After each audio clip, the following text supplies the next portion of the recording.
महाभारत महाभारत महाभारत।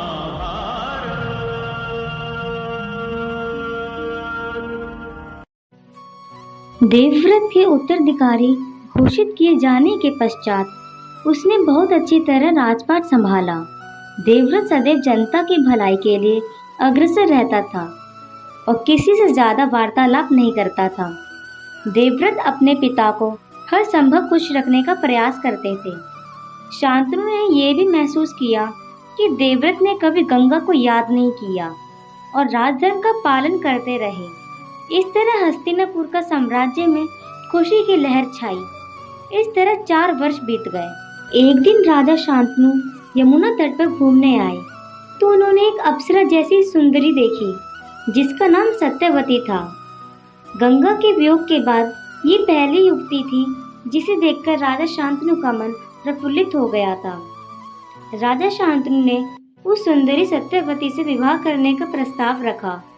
इस पर सत्यवती ने कहा कि यदि मेरे पिता राजी हो जाते हैं तो मुझे कोई आपत्ति नहीं है।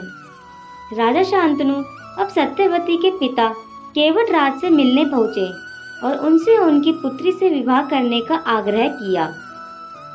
अब केवट राज ने कहा, मैं अपनी पुत्री का विवाह आपसे करा दूं, यदि आप मुझे एक वचन दें। राजा शांतनु पहले भी वचनों में बंधकर काफी दुख पाए थे, लेकिन फिर भी विवाह की तीव्र इच्छा के आगे उन्होंने केवट राज को वचन देने का निर्णय किया। अब केवट राज ने कहा, मैं अपनी पुत्री सत्यवती का विवाह आपसे तभी करा सकता हूँ यदि आप मुझे वचन ये दें कि आपके पश्चात राज सिंहासन का उत्तराधिकारी मेरी पुत्री की संतान बैठेगी।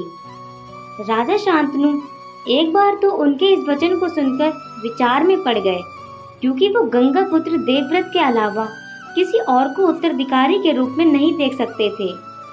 उन्होंने निराश होकर उन्हें मना कर दिया और वापस नगर लौट गए। राजा शांतनु के नगर में लौटने के पश्चात उनका मन उद्विग्न था। जब देवव्रत ने राजा शांतनु को उदास देखा तो उनकी उदासी का कारण पूछा। राजा शांतनु देवव्रत को सत्य नहीं बताना चाहते थे, इसलिए चिंता का कारण कोई और बता दिया। फिर भी देवव्रत से रहा नहीं गया और बुद्धिमान देवव्रत ने राजा शांतनु के सारथी से पूछताछ की। सारथी ने देवव्रत को सारी घटना सुना दी कि किस तरह वो सत्यवती को दिल दे बैठे और उनसे विवाह करने का प्रस्ताव लेकर सत्यवती के पिता के पास गए और केवट राज के वचन सुनकर उन्होंने मना कर दिया था। देवव्रत अब अपने पिता की व्याकुलता को समझते हुए केवट राज के पास गए और उनसे उनकी पुत्री का विवाह राजा शांतनु से कराने की प्रार्थना की, लेकिन केवट राज ने वही शर्त इस बार भी दोहराई जो उन्होंने राजा शांतनु से कही थी। अब देवव्रत ने कहा कि अगर आपके विवाह के लिए मना करने का कारण यही है तो मैं वचन देता हूँ कि सिंहासन का लोक त्याग कर सत्यवती के पुत्र को ही राज सिंहासन पर बिठाऊंगा।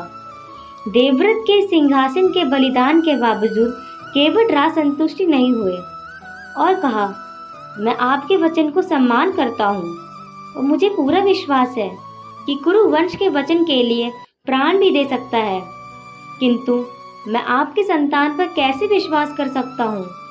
अगर वो भी आपकी तरह शक्तिशाली हुआ तो मेरे नाती से सिंहासन छीन सकता है। आप इसके लिए क्या कर सकते हैं?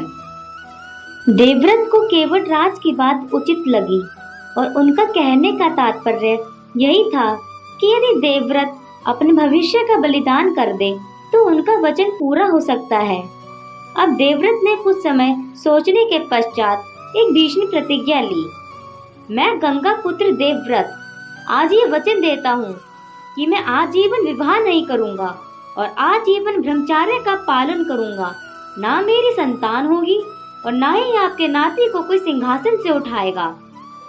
उनके इस उद्घोष के साथ ही देवों ने स्वर्ग से देवव्रत पर फूलों की बारिश करी।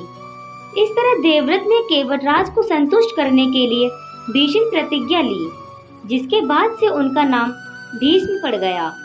अब केवट राज भीष्म को भीषण प्रतिज्ञा सुनकर संतुष्ट हो गए और अपनी पुत्री का विवाह शांतनु से करा दिया। ये विश्व भारती है, वीरों की आरती है, नित नई पुरानी भारत की ये कहानी, महा